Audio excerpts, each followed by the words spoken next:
Good evening and welcome to the 2021 Mayborn Literary Nonfiction Conference Writing Awards celebration. I'm Sam Baker, Senior Editor and host of KERA's Morning Edition, and it's my pleasure to return to you again this year to announce awards for some of the nation's best writing. Now, once again, we'd love to be doing this in person from the stage of a grand ballroom, but alas, this is the world in 2021. So we're glad to be able to present these awards on Zoom and in the spirit of togetherness. One good thing, though, many of us have had an opportunity to do much more reading, which means there's also much more opportunity for great writing. And some of the writers we're here to honor have made good use of that time. Now, as writers, we know that the words we work so hard to string together provide the first rough draft of history, chronicle of who we are, what we feel, and how we make sense of the people, places, and situations we see all around us. As storytellers, we know that the work we do has the power to create feelings, evoke emotions, entertain, and in many cases, compel things to change. There has perhaps never been a greater time than the last year for writers to dig deep within themselves and pull forth stories that make a difference. Tonight, we'll recognize the winners of the Mayborn's 8th annual Best American Newspaper Narratives Competition, our manuscript contest, and our prestigious 10 Spurs Literary Journal Contest. Winners of these earn the honor of seeing their work printed in one of several Mayborn Conference publications. But before we do that, let's talk for a moment about the important work the conference is doing to bring along the next generation of storytellers. Working in close partnership with Shirley Hammond, Director of the Education Department at the George H.W. Bush Presidential Library in College Station, we established our Young Spurs program a decade ago to recognize and celebrate the work of a select group of high school students, our Young Spurs. They earn a coveted seat at the conference, well, in this case, this year, a Zoom link, because they submitted original essays that describe historical people or events that left a lasting legacy in our communities. Our goal is to encourage these young scribes by surrounding them with some of the best writing and writers we can find, the kind we have right here at the Mayborn Conference. We received more than 80 entries this year and selected the top 20 as our 2021 Young Spur honorees. Grace Linder, Susanna Smith, Avery Lemaire, Eliza McNoja, Kathy Miao, Michael Ping, Ava Durbis, Andrew Larson, Freddie Bemer, Abby Garrett, Seth Goebel, Megan Moore, Samarita Pepo, Junior Pham, Eric Shao, Bryn Lund, Lydia Dimlow, Aideen Gabai, Leanne G., and Destiny Lannis. Please join me in applauding these up-and-coming superstars, applauding virtually, of course. I'm also happy to mention that our Young Spurs entries this year were judged by an esteemed panel of our Mayborn Scholar graduate students. Thank you to Amber Godet, Ian Kayanja, and Elise Atkins. Now on to the Mayborn Magazine, a publication written by Mayborn students working under the direction of Mayborn Senior Lecturer Mark Donald. Given the pandemic, we weren't able to send students out to profile our conference speakers, but we do have a great collection of feature stories titled The Corona Chronicles that features an excellent profile of Major Garrett, whom we featured earlier today. I encourage you to celebrate their work on the Mayborn Conference website, www.themayborn.com. Mayborn school writers who crafted stories for this collection are Sarah Hayner, Peyton McCutcheon, Marcus Sykes, Maggie Turner, Kate Pizzulli, Riel Thomas, Brianna Adams, Sydney Robinson, Fernando Munoz, Megan Martinez, Rebecca Najera, and Sean Rydell. Please join me in recognizing them and thanking them for all their hard work. Now, before we get into our conference writing awards, let me remind you of the What the Heck is Up with 2021 6-word story contest that is open to you all.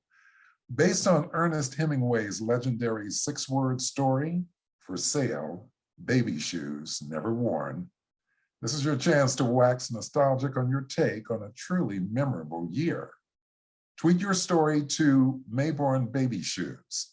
The winner, who will receive free registration to next year's conference, will be announced at the end of tonight's program. And now to our writing contest winners. In 2013, we launched a new program to recognize the very best narrative stories published in American daily newspapers. We call this our Best American Newspaper Narratives, and the top entries are published in a yearly anthology available from UNT Press. Judges for this year's contest were Gail Reeves-King and Eric Nishimoto. Please join me in thanking our judges for their time and dedication, and also joining me in honoring and thanking all of the fine journalists and publications who submitted entries for their excellent work. It's needed now more than ever. And now our Best American Newspaper Narratives winners. Third place goes to Leonora Lapita Anton, Kavitha Sarana, and Catherine Varn of the Tampa Bay Times for Death at Freedom Square. Freedom Square, a 15-acre retirement complex built around a town square and a gazebo, was the early epicenter for COVID-19 cases in Tampa Bay, with the Tampa Bay Times journalists investigating what went wrong and why, while vividly illustrating the price that was paid in the number of lives lost. For this story, the Tampa Bay Times interviewed dozens of family members who lost loved ones to the outbreak, as well as former and current employees. Reporters also reviewed hundreds of emails, inspection reports, legal documents, and medical records. Second place goes to Hannah Dreyer of the Washington Post for the worst case scenario. Dreyer followed a jaded police officer named Thomas Parker through mandatory de-escalation training and then stuck by his side when he returned to the beat in Huntsville, Alabama. Dreyer was with Parker when he responded to a call about a mentally ill woman threatening her neighbors with a gun, and when Parker charged into her apartment to try to find the weapon. By the time he and his colleagues were laughing about how they thought they were going to have to smoke this woman, they had completely forgotten Dreyer was there. The result was a story rooted in what Neiman Storyboard called extraordinary access. It gave readers a fresh perspective on one of the most polarizing issues of our time. And first place goes to Greg Jaffe of the Washington Post for A Pandemic, A Motel Without Power, and a terrifying glimpse of Orlando's future. When the coronavirus pandemic struck the nation, the economic fallout for many was immediate and crushing. Millions of workers lost their jobs, and stability quickly turned to desperation. Few communities were hit as hard as Osceola County, Florida, where the unemployment rate shot up from 3% to 29%. For many, in that moment of extreme need, help from the local, state, and federal governments was nearly non-existent. One person who did show up was Greg Jaffe, a Washington Post reporter motivated to tell the story of how the pandemic was upending the lives of so many Americans. In a year already awash with news, Jaffe's stories resonated. Readers were riveted, leaders were forced to pay attention, and from misery, a slice of hope emerged. Runners-up include Maricella's Last Breath by Rory Linnane of the Milwaukee Journal-Sentinel, Tatiana's Luck by Hannah Dreyer of the Washington Post, and this 81-year-old was LA's most devoted museum goer until COVID-19 by Deborah Vankin of the Los Angeles Times. And notable narratives include Night Shift by Lauren Karuba of the San Antonio Express News, Saving Raina's Brain by Mark Johnson of the Milwaukee Journal-Sentinel, They Depend on Their Parents by John Woodrow Cox of the Washington Post. Congratulations to all of our Best American Newspaper Narratives winners. Next up is our annual manuscript competition. Our judges look for the most original, creative, and compelling work in this contest, and the winner receives a provisional publishing contract with UNT Press, in addition to $1,500 in prize money. Judges for this year's contest were Ron Chrisman and Susanna Charlson. Thanks to all of them for their hard work. Now, we had many entries this year. Perhaps it was just a good year to write an award-winning book. And the winners are: third place, Lynn Alsop for Finding Home, A Tale of Adoption and Transformation. This is the author's memoir about raising a troubled, suicidal adopted child from Haiti who was subsequently diagnosed with fetal alcohol syndrome. Second place goes to Suzanne Robertson for He Called Me Sister, the story of a white woman's friendship with a Black man on death row in Tennessee that developed via Southern prison ministry. The work discusses the development of their close friendship and how the unconditional acceptance on her part was received. And first place goes to Kenneth Romer for Allies to Indian Country.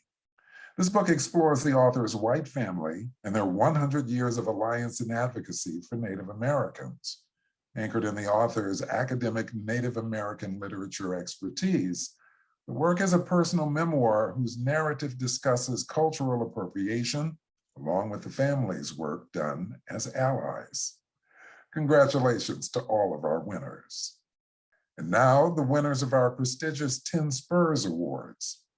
Winners each year are published in the Mayborn's 10 Spurs Journal, which will soon be available online and on our conference website.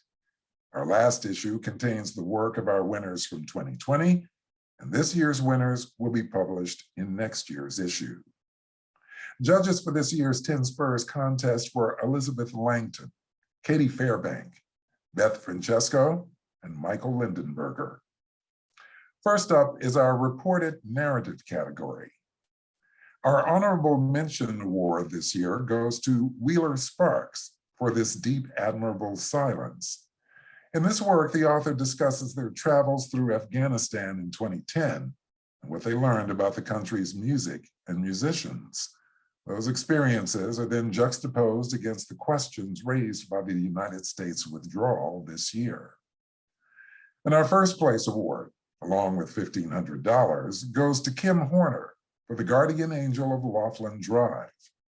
This reported narrative shares the story of a homeless man who passed away one very cold night in Dallas in February of 2020.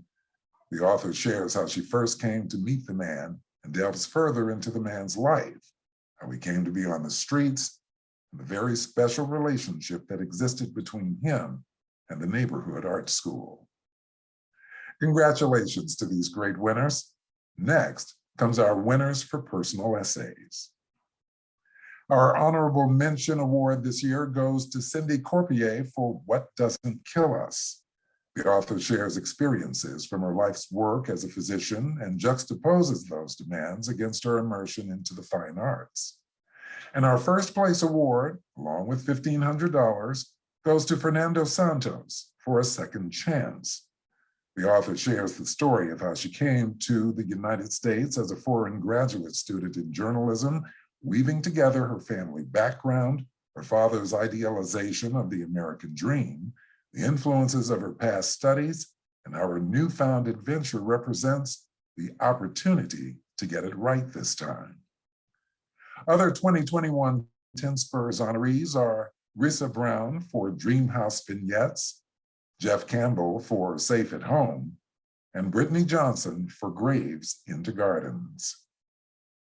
Please join me in a very warm Mayborn congratulation to all of this year's winners. And please join me in extending a warm hand of encouragement to each of us, all of us who have the courage, drive, and ability to put pen to paper to tell the stories of our lives. Storytelling is perhaps mankind's oldest calling, the thread that binds us together through time and chronicles the ages. We live in a fertile time for great storytelling, and the winners we celebrate here this evening are among the best at their craft.